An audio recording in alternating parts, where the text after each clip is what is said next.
বিসমিল্লাহির রহমানির রহিম।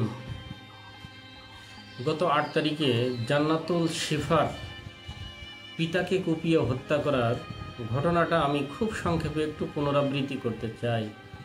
জান্নাতুল শিফার অভিযোগ, তার পিতা তার সাথে প্রসূত আচরণ করেছে। বিভিন্ন সংবাদ মিডিয়া পত্রপত্রিকা ঘেটে দেখা যায় যে মেয়ের নেশা এবং সমকামিতায় বাধা হওয়ার কারণেই পিতাকে খুন হতে হয়েছে।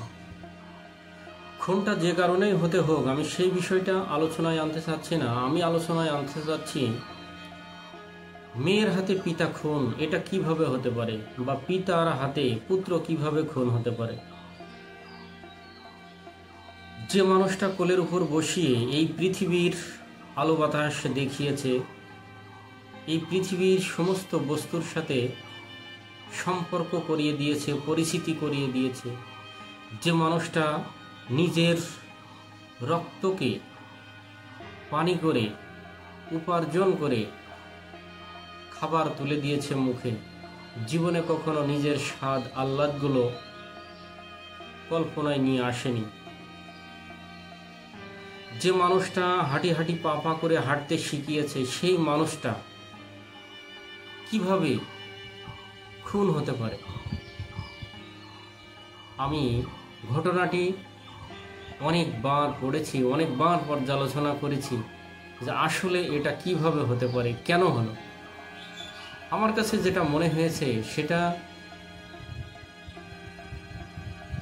মানুষের বিবেক নৈতিকতার এতটাই দুর্ভিক্ষ এবং এই বিবেক নৈতিকতার লেভেলটা একেবারে জিরো পর্যায়ে চলে গেছে।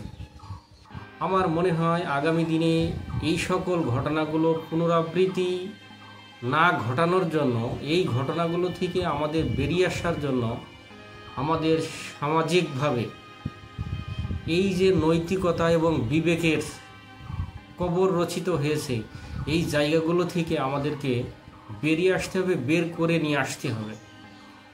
এই মানবিকতা, সামাজিক যে বিবেকবোধটা জাগ্রত করার জন্য আমাদের পাঠ্যপুস্তক সহ সকল প্রচার মিডিয়া বা সকল উপকরণগুলো আমাদেরকে অ্যাপ্লাই করতে হবে এবং এই দৈন্য দশা থেকে আমাদেরকে বেরিয়ে আসতে হবে।